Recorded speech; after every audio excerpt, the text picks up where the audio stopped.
ભગવાનના પુત્ર છે. ભગવાનની આ લીલા મહાપ્રભુજી સમજાવે છે કે પ્રભુ 4 વ્યૂહથી કરે છે. વાસુદેવ, સંકર્ષણ, પ્રદ્યુમ્ન અને અનિરુદ્ધ, આ ચતુર્વ્યૂહથી પ્રભુ લીલા કરે.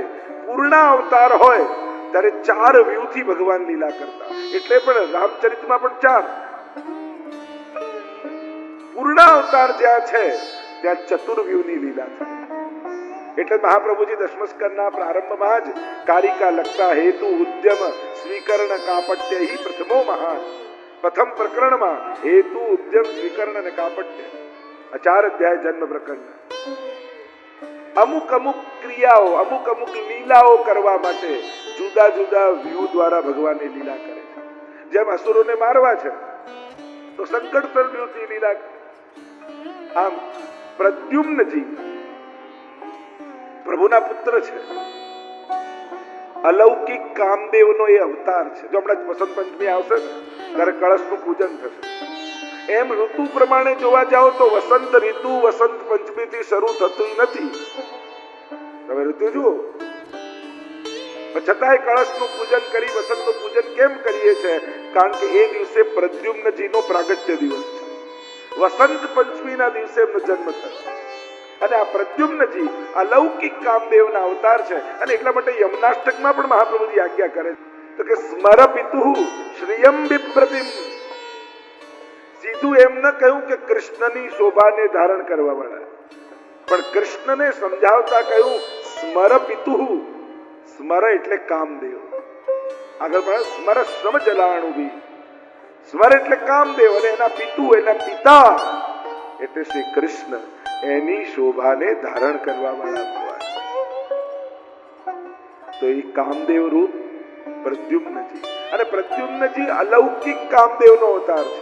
સમ્રાસુર લૌકિક કામનો અવતાર છે. કામોસ્મિ ભરતર્ષભ, કાલોસ્મિ ભરત. આપણે ત્યાં તો અનેક પ્રકારની ચર્ચાઓ છે. આ કામ અલૌકિક પણ છે ને લૌકિક પણ છે. અલૌકિક કામ એ ભગવત પ્રાપ્તિ માટેનું કામ છે કે જ્યારે વસંતના આગમનના કીર્તનો ગવાય છે 40 દિવસ અને 41મો ડોલનો. આ 40 દિવસનું કે 4 યુથને 10 પ્રકારની ભક્તિ ઠાકોરજી સિદ્ધ કરાવે. અને એમાં પણ 4 ચોવા, ચંદન, અબીર, ગુલાલ, 4 યુથના રંગ. ચોવા કાળો હોય યમુનાજીનું યુદ્ધ, પીળો હોય ચંદન સ્વામીજીનું યુદ્ધ, અબીર શ્વેત હોય ચંદ્રાવલીજીનું યુદ્ધ, લાલ લલિતાજીનું યુદ્ધ. આમ 4 મુખ્ય યુદ્ધ છે એ ઠાકોરજી સાથે ખેલે છે. હવે અનેક ભાવો આપણે છે. સ્મરપિતુઃ અલૌકિક કામદેવ રૂપ શ્રી ઠાકોરજી, એના પિતા રૂપ. એવું જયારે પ્રસંગ આવે છે રામાયણમાં, કામદેવ મહાદેવજીને મોહિત કરવા માટે ગયો. ત્રીજું લોચન ખોલ્યું મહાદેવજી, બળીને ભસ્મ થઈ ગયો. પત્નીનું નામ છે રતિ. અને કામદેવની પત્ની રતિ રડતી રડતી આવી વિનંતી કરવા લાગી કે પ્રભુ મારા પતિ મને ક્યારે મળે? તો શરીર વગરના થઈ ગયા. એટલે જ કામદેવનું એક નામ છે અનંગ, જેને અંગ નથી, શરીર નથી. અનંગ કોટી લાજે. અલૌકિક કામ, કરોડો કામદેવ જેવા. અને બળીને ભસ્મ થઈ ક્યારે મળે? તો કે જબ જતું બંધ કૃષ્ણ અવતારા કૃષ્ણ તનય હોહી પતિ તોરા. કૃષ્ણ અવતાર થશે એના પુત્ર રૂપે તને તારા પતિ પ્રાપ્ત થશે. અહીંયા સુંદર પ્રસંગ છે પ્રદ્યુમ્નજીના પ્રાગટ્યનો.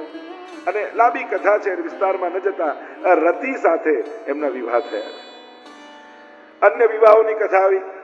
સત્રાજીત નામનો યાદવ દ્વારિકામાં રહે છે. સમંતક નામનો મણી એની પાસે છે. રોજ 8 ભાર સોનું આપે. પ્રભુને થયું કે જો આ મણી રાજ્યકોષમાં આવી જાય તો આખી પ્રજા સુખી થાય. સમજાવ્યો સત્રાજીત, માન્યો નહીં. સૂર્યનો ઉપાસક હતો અને સૂર્યનારાયણની કૃપાથી એને આ મણી મળેલો. અને આ મણીને કારણે એવું તેજ એનું થઈ ગયું કે એ રાખીને સાથે રાખીને સભામાં પ્રવેશે તો એમ લાગે જાણે સૂર્યનારાયણ પોતે આવી ગયા. એવો પ્રબળ પ્રતાપ એનો લાગે. પ્રભુએ સમજાવ્યા, ન માન્યા. એકવાર એના નાના ભાઈને આ મણી આપેલો. પ્રસેન ગળામાં મણી બાંધી શિકાર કરવા માટે ગયો શિકાર કરવા, પણ પોતે શિકાર થઈ ગયો. આટલી વાર થઈને ભાઈ આવ્યો નહીં. એટલે બધાને અને ખાસ કરીને સત્રાજીતને એમ થયું કે મારા ભાઈને મારી અને મણી ભગવાને લઈ લીધી, ભગવાન પર આળ લગાડી. જો આ દુનિયાએ તો ભગવાનને છોડ્યા નથી. અને એટલા માટે સારું કરવા નીકળો તો ક્યારે એવું માનીને ન નીકળતા કે તમને બધા સારા જ મળશે. ગમે તેવું સારું સત્કર્મ કરવા પણ જાઓ ને, એવી આશા રાખશો ને કે મને બધા સારા જ મળે, તો સત્કર્મ કરી નહીં શકો. અત્યારના સમયમાં સારું કરવા માટેની પણ ચતુરાઈ હોવી જોઈએ આપણામાં. જો એ કુશળતા તમારી અંદર નથી ને તો સારું કામ પણ આ દુનિયા તમને કરવા નહીં દે. અને એટલા માટે પોતાના સત્કર્મો, પોતાના પુણ્યો, પોતાની ભક્તિ આજના સમયમાં કરવા માટે ચતુરાઈ જોઈશે. નહીં તો રડવા બેસતો ને તો લોકો રડાવ્યા જ કરશે. હું તો ઘણી વાર કહું, ભોળાનો ભગવાન હોય, મૂર્ખાનો ભગવાન ના હોય. ભોળા હોય એની જોડે ભગવાન મૂર્ખાનો ના હોય. તમે ભગવાન અવસર આપી રાખે છતાંય તમે કરી ન શકો. પોતાના સંકલ્પોને પૂર્ણ કરવાની ચતુરાઈ તો હોવી જ જોઈએ. નહીં તો આ દુનિયા પુણ્યો પણ નહીં કરવા દે. જે દિવસે તમને એમ થાય કઈ કરું સારું, એટલામાં કોઈ મળશે, કરાતું હશે. આ તો બધું થાય, કઈ આપણે આવેશમાં નહીં આવી જવાનું, આપણે તો ધ્યાન રાખવાનું, જોઈએ હજી થાય છે કે નહીં. લોકો તમને સત્કર્મો નહીં કરવા દે. એટલા માટે એવી અપેક્ષા ન રાખો કે તમે સારું કર્યું તો સામે વાળો પણ તમારી જોડે સારું જ કરે. અને દરેકના હાથમાં પુણ્યો લખાયેલા હોતા નથી. તમારા હાથમાં લખેલા હતા તો તમે એનું સારું કરી શક્યા. એના ભાગ્યમાં પુણ્ય નહોતું તો એ તમારી જોડે સારું ન કરી શકે. એટલે કડવા અનુભવો થાય એનાથી સત્કર્મો મૂકી નહીં દેવા. થાય દુનિયામાં દરેક પ્રકારના લોકો છે, મૂકી દઈશું તો નુકસાન આપણને જ જશે. દુનિયામાં દરેક પ્રકારના લોકો મળશે. એ આપણા જેવો સારો નથી થતો તો આપણે એના જેવા ખરાબ કેમ થઈએ? કડવા અનુભવ દુનિયા કરાવશે જ, પણ મારે સત્કર્મો કરવા છે. અને એટલે જ આપણે તો લેનારને પગે લાગીએ છીએ ને. જેને તમે દાન આપો એને પગે લાગો છો. કારણ તમે એને વસ્તુ આપી જે આજે છે ને કાલે નથી રહેવાની. સ્વીકારીને એને તમને પુણ્ય આપ્યું જે આવતા જન્મમાં તમને સુખ આપવાનું છે. એટલે મોટો દાતા એ તો લેનારો છે. આપણે વસ્તુ આપીએ છીએ ને પુણ્ય આપે છે. વસ્તુ કરતા પુણ્ય અણમોલ છે. સૌથી મોટો દાતા એ છે જે આપણા જીવનમાં સદવિચાર આપે છે, ભક્તિ ભાવ આપે છે, પ્રભુ માટે સ્નેહ આપે છે, સત્કર્મ કરવાની વૃત્તિ આપે છે. જે આવો વિચાર અને પ્રેરણા આપે ને એ જ આપણા જીવનનો સૌથી મોટો દાતા છે. વસ્તુ આજે છે ને કાલે નથી રહેવાની. સારા વિચારો હશે ને એ છેક સુધી જીવનને ઉન્નત બનાવ્યા કરશે. તો સત્કર્મ કરવા માટે પણ ચતુરાઈ જોઈએ. સારું કરવું તો કઈ રીતે કરી લેવું? લૌકિક કામ તો કોઈના કહેવાથી છોડતા નથી. સેવામાં જતા હોઈએ, હવેલીમાં જતા હોઈએ, સંસ્થાઓમાં કાર્ય કરતા હોય. ઘણી વાર મેં આટલું કર્યું તોય પેલો આમ બોલ્યો, હવે આવીશ જ, હવે તો કરીશ જ. પેલો તો બોલીને જતો રહ્યો. તમારા હાથમાં આવેલા પુણ્યો તમે કેમ છોડ્યા? નુકસાન એ બોલી ગયો એ નહોતો, નુકસાન એ હતું કે તમે તમારા હાથમાં આવેલા પુણ્યોને છોડી દીધા. એટલા માટે કોઈ નાદાન વ્યક્તિના કહેવાથી હાથમાં આવેલા સત્કર્મો મૂકી નહીં દેવા. ઘણી વાર એની કોઈ બોલવાની કિંમત ન હોય, કઈ મૂલ્ય ન હોય, કઈ કોઈ અસર ના હોય, તોય આપણે ઘણી વાર નાદાન વ્યક્તિઓના વચનોને પણ એટલું મહત્વ આપી દેતા હોઈએ છે કે સારા સારા સત્કર્મોને છોડી દેતા હોઈએ. એ તો બોલે, એના બોલવાથી શું? મારા જીવનમાં ઠાકોરજી મને આ સેવા આપી છે, મને આ સત્કર્મ આપ્યું છે. મારે કોઈ લૌકિકના કહેવાથી ઠાકોરજીનું આપેલું સત્કર્મ છોડવું નથી. એટલા માટે પોતાના સંકલ્પ માટે કટિબદ્ધ રહેવું. પ્રભુને થયું કે હું આ લોકોને સમજાવવા જઈશ તો સમજશે નહીં. લાવું પોતે મળી શોધું અને શોધીને આપી. પ્રભુ પોતે શોધવા માટે નીકળે. શોધતા શોધતા વનમાં જયારે પરિભ્રમણ કરે છે ત્યારે જોયું તો પ્રસેનનો મૃતદેહ પડ્યો છે. બાજુમાં સિંહના પંજાના નિશાન છે. લાગે છે કે સિંહે મારી નાખ્યો. સિંહના પંજાની પાછળ પાછળ ગયા. તો સિંહનો મૃતદેહ દેખાયો, રીંછના પંજાના નિશાન દેખાયા. એની પાછળ પાછળ ગયા, એક ગુફા આવી, ગુફાની અંદર પ્રવેશ કર્યો અને એક રીંછે તરાપ મારી. ભયંકર યુદ્ધ થયું પ્રભુ સાથે. ખબર પડી આ રીંછ કોઈ સાધારણ નથી, રામા અવતારના જાંબુવાસી. ખ્યાલ આવ્યો કે પ્રભુ છે. કયું મણી તો રાખો, પણ મારા સંસારનો મણી જાંબુવતીજી સાથે વિવાહ કરો. પ્રભુએ વિવાહ કર્યા. મણી લઈને સત્રાજીતને આપ્યું. સત્રાજીતે કહ્યું સત્યભામાજી સાથે વિવાહ કરો. અન્ય વિવાહોની કથા આવી. સત્યા, ભદ્રા, લક્ષ્મણા, કાલિંદી અને અષ્ટપટરાણીઓ ઠાકોરજીને થયા. કહ્યું ને, ભૂમિ રાપો નનો વાયો ખમ મનો બુદ્ધિ રેવચ અહંકાર ઇતિયમ મે ભિન્ના પ્રકૃતિ અષ્ટધા. આ અષ્ટધા પ્રકૃતિ એ જ અષ્ટપટરાણીઓ છે. મનની 16,000 વૃત્તિઓ એ જ આ 16,000 કન્યાઓ છે. ભૌમાસુરે 16,000 કન્યાઓને કેદ કરીને રાખી છે. વિનંતી કરી છે, પ્રભુ અમને મુક્ત કરાવો આ અસુરની કેદમાંથી. પ્રભુ ગરુડ પર સવાર થઈને પધાર્યા. ચારે બાજુ પાણી ને વચ્ચેનો કિલ્લો અને મૂર નામનો દૈત્ય કિલ્લાની રક્ષા કરતો. ભગવાને મૂરને માર્યો અને ભગવાનનું નામ પડ્યું. બોલો મુરારી ભગવાન કી જય. મુરનારી 16,000 કન્યાઓને મુક્ત કરી છે. જાઓ, તમે તમારા ઘરે જાઓ. પ્રભુ, આ કૃપા નથી, આ સજા છે. અરે તમને મુક્ત કરું છું. મુક્ત કરો છો, પણ સંસાર અમારો સ્વીકાર નહીં કરે. આ સંસાર છે ને, માણસોની ભૂલ જલ્દી માફ કરતો નથી.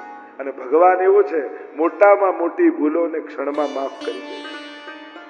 વ્યક્તિ અને ભગવાનનો આ જ ભેદ છે. જૂની જૂની ઘટનાઓને પણ યાદ રાખી આપણે ક્યારે પણ એ વ્યક્તિનો સ્વીકાર કરવા તૈયાર નથી થતા. અને પ્રભુ તો પ્રેમથી પુકારે ને કોઈ ભક્ત તો કહે, અપી ચેત તો દુરાચારો બચદે મામ અનન્ય ભાગ સાધુ રેવ સમંતવ્યો. કહ્યું એને પાપોને ક્ષમા કરી ભગવાન સ્વીકારી લે છે. અહીંયા શરણે આવીને કહ્યું કે અમે આત્મઘાત કરી લઈશું જો આપ અમારો સ્વીકાર નહીં કરો, કારણ કે આ સંસાર અમને અપનાવશે નહીં. 16,000 રૂપ પરમાત્માએ ધારણ કર્યા. પ્રભુ ઈચ્છે તો 16,000 દાસીઓ બનાવીને રાખી શકત, પણ પ્રભુ સ્ત્રીનું સન્માન કરતા 16,000 રૂપ ધારણ કર્યા પરમાત્માએ, અને એક જ મુહૂર્તમાં 16,000 વિવાહ કર્યા. વિચાર કરો, જો એક દિવસે એક કરે ને તો છેલ્લીનો વારો આવે તો 54.5 વર્ષ થાય. અને પહેલા શરૂ થયું ત્યારે જો 20 વર્ષના એ હોય તો 74.5 વર્ષની કન્યા પધરાવો સાવધાન. પ્રભુએ એક જ મુહૂર્તમાં વિવાહ કર્યા. પ્રભુ તો આત્માના પતિ છે, પ્રત્યેકના આત્માના પતિ છે. અને જે પાલન કરે એ પતિ, જે રક્ષા કરે એ પતિ છે. સર્વના આત્માના પતિ પરમાત્મા છે, એનો ભાવ કર્યો. આગળ બલરામજી દ્વારા રૂક્મીના વધની કથા આવી, ઉષા અનિરુદ્ધ વિવાહની કથા આવી, નગરાજાની કથા આવી. યાદવના બાળકો બગીચામાં ખેલી રહ્યા હતા. એક કુવામાં મોટો કાચિંડો દેખાયો. જળ છાંટ્યું, દિવ્ય પુરુષ પ્રગટ થયો, પોતાનો પરિચય આપ્યો. કહ્યું, હું ધ્રુગ રાજા છું. વર્ષાની બૂંદો હોય એટલી ગાયોના દાન મેં કર્યા. પણ એકવાર બ્રાહ્મણને ગાયનું દાન કર્યું હતું. રાત્રિના સમયે એ ગાય પાછી ગૌશાળામાં આવી અને એ જ ગાય મેં બીજા દિવસે બીજા બ્રાહ્મણને દાનમાં આપી દીધી. બંનેમાં એવો ઝઘડો થયો, મને શ્રાપ લાગ્યો અને કાચિંડો બનીને કૂવામાં પડ્યો છે. દાન કરવામાં એટલે જ વિવેક કયો. એટલે જે દિવસે હું કહેતો હતો ને, કદાચ ગમે તેને આપી દો તો વાંધો નહીં, પણ ગમે તેનું ક્યારે લેતા નહીં. ગમે તેને કદાચ આપી ભલે દીધું, 100 વાર વિચાર કરીને આપ્યું, પણ લેતી વખતે 1000 વાર વિચાર કરો. સદ્દયાદેયમ, અસદ્દયાદેયમ, શ્રિયાદેયમ, રિયાદેયમ, ભિયાદેયમ, સંવિદાદેયમ. ઉપનિષદ દાનના પણ પ્રકાર બતાવે છે. 3 જ ગતિ ધનની બતાવી, દાન, ભોગ અને નાશ. 3 જ છે. કાં દાન આપવું. જો આપણે એમ કહીએ કે જીવનમાં જે ભેગું કર્યું એ બધું જ મૂકીને જ જવાનું છે. અને પછી લોકો આમ ઉપકાર કરતા હોય, બાળકો પર એ કે તમારા માટે આટલું આટલું મૂકીને જવાનો છું, તો લોકો પપ્પા લઈ જાઓ ને ભેગું ક્યાં ના પડે. એને ખબર છે કે લઈ જવાનો તો રસ્તો નથી. વિચાર કરો, જો વૈકુંઠમાં યા સ્વર્ગમાં એકાદ બેંકની બ્રાન્ચ ખુલી જાય તો કેટલા લોકો મૂકીને જાય. આ તો રસ્તો નથી એટલે ઉપકારની જેમ કપાઈ. મૂળ વાત એ છે દાન. પણ એ પણ કહીશ તમને, વાત નીકળી છે, તમે જિંદગી ભર દોડા દોડ કરી, મહેનત કરી, પરિશ્રમ કરી, જે કાંઈ ભેગું કર્યું એ કેવલ કોઈના મોત્સોખમાં તમારા ગયા પછી ન ખર્ચાઈ જાય, એનો પણ એક સાવધાની રાખજો. તમારા કર્મોનું ફળ તમારું ભેગું કરેલું છે અને એ ફળ ક્યાંક ને ક્યાંક કોઈક ને કોઈક રૂપે તમારા પુણ્ય માટે અને તમારા આત્મોદ્ધાર માટે ખર્ચાય, એ નિતાંત આવશ્યક છે. કારણ કે આખી જિંદગીનો ભોગ આપી, કેટલા કલાકો, કેટલા દિવસો, કેટલા મહિનાઓ મહેનત કરી જે ભેગું કર્યું મૂકી ગયા અને લોકોએ મોત્સોખમાં ઉડાડી દીધા, તો તમારા જીવનનું ફળ આટલો બધો પરિશ્રમ કરેલાનું આ ગતિ કરવાની. હા, આપી જાઓ, બાળકોની સુરક્ષા કરી જાઓ, બધું જ બરાબર, પણ તમારા પરિશ્રમનો પૈસો તમારા આત્મ કલ્યાણ માટે વપરાવો જ જોઈએ. ક્યાંક કોઈ હોસ્પિટલ, ક્યાંક કોઈ સ્કૂલ, ક્યાંક કોઈ ગૌશાળા, ક્યાંક કોઈ મંદિર, ક્યાંક કોઈ કથા, ક્યાંક કોઈ સત્સંગ. તમે જીવનનો ભોગ આપીને આ બધું ભેગું કરેલું છે, એમને તમારી પાસે નથી આવ્યું. કેટલા ત્યાગ, કેટલું છોડ્યું છે, કેટલું સહન કર્યું છે, કેટલું ચલાવી લીધું છે, ત્યારે જઈને તમે આ ભેગું કર્યું. એ કોઈના મોત્સવમાં જ વપરાઈ જાય, એ પણ એની ઉત્તમ ગતિ નથી. આપણું ભેગું કરેલું કોને કહેવાય? જે ભેગું આવવાનું હોય એ જ ભેગું કરેલું કહેવાય. તો કમાયું એ ભેગું નથી આવવાનું, યોગ્ય જગ્યાએ ખર્ચ્યું એ ભેગું આવવાનું છે. જેમ આ મહેતા પરિવાર, દેસાઈ પરિવાર જે કાર્ય કર્યું, કેટલાના જીવનમાં આ કથા થકી ભક્તિનો ઉદય થયો, તો એમણે આત્મકલ્યાણનું એક કારણ બન્યા. એમનો મનોરથ છે, પ્રભુએ પૂરો કર્યો. એમ ક્યાંક ને ક્યાંક પોતપોતાના સામર્થ્ય પ્રમાણે, કોઈની દેખાદેખી પણ આપણે કરવાનું નથી કહેતા. તમારા સામર્થ્ય પ્રમાણે, તમારા પરિશ્રમથી જે મેળવ્યું છે એ તમારા આત્મ કલ્યાણના કામમાં લાગે તો જ એની સફળતા છે.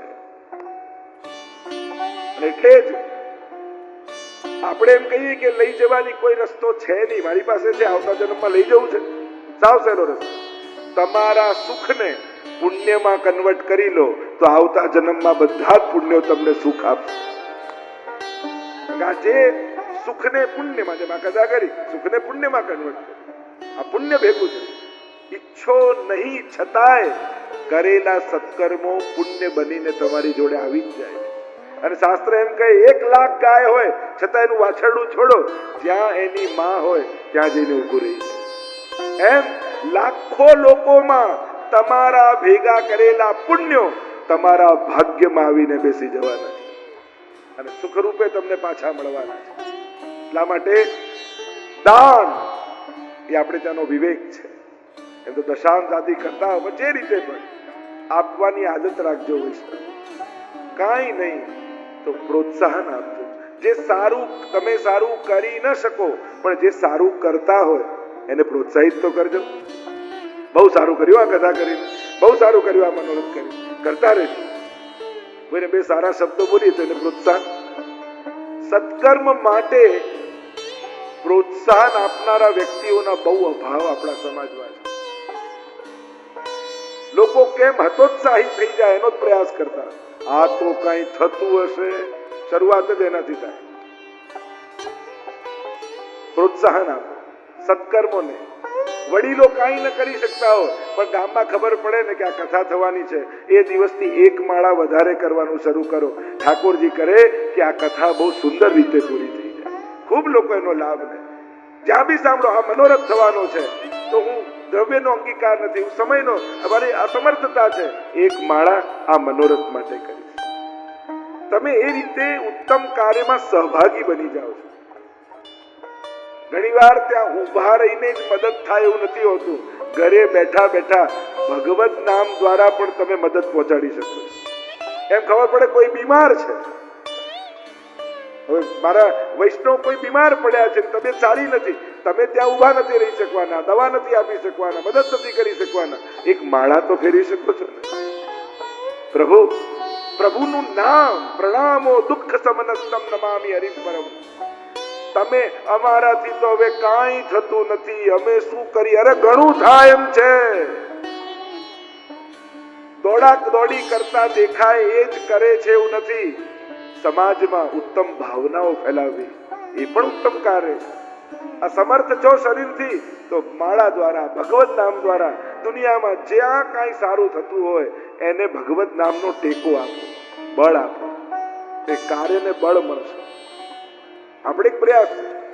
એટલે સતત છેક સુધી તમે સમાજ જોડે સહભાગી રહો સત્કર્મ માટે, કંઈક સારું સર્જન માટે. તો દાનના અનેક પ્રકાર બતાવ્યા. શ્રદ્ધાથી આપો, અશ્રદ્ધાથી આપો, શરમથી આપો, ભયથી આપો. શરમ એટલે શું કે લોકો એમ સમજે હું આપું છું, કરે છે તો ઠાકોરજી, જોને લોકો મારું નામ લે છે, સંકોચ થાય. ભય ક્યાંક આપવાનો મને અહંકાર ન આવી જાય એ અનેક પ્રકાર શાસ્ત્રોએ કહે. સંવિદા દેયમ, સમજપૂર્વક આપો, વિચારપૂર્વક આપો. દાન ભોગ, બીજું કયું ધનની ગતિ ભોગ છે, કા ભોગો. અને ત્રીજું કહ્યું નાશ. ન દાન કરશો, ન ભોગવશો, ન તો નાશ થઈ જશે. ઘણી વાર ઘણા લોકોની કોઈને આપે નહીં, વડીલો સાચવીને રાખે. આ વાસણ તો દીકરાના લગ્નમાં કામ લાગશે, અને આ ગાદલું તો એમાં કામ લાગશે, અને આમાં ચાદર તો દીકરો જ લગ્ન આવે કે બા આમાંથી એક કાઢ્યું છે ને તો હું લગ્ન જ નહીં કરું.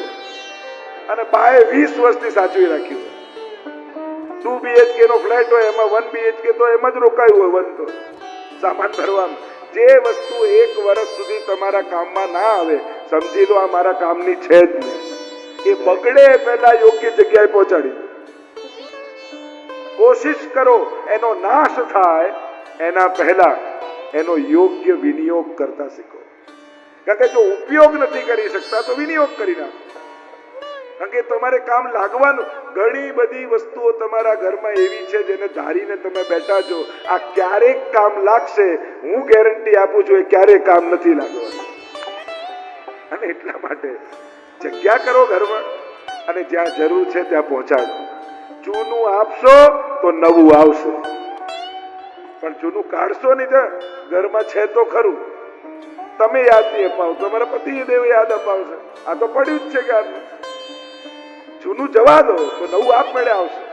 કારણ કે જ્યાં જગ્યા હોય ત્યાં ભગવાન ઉગાડે. ભરાયેલું હોય તો ત્યાં ઉગે ક્યાંથી, આવે ક્યાંથી? પ્રયાસ કરો, કોશિશ કરો.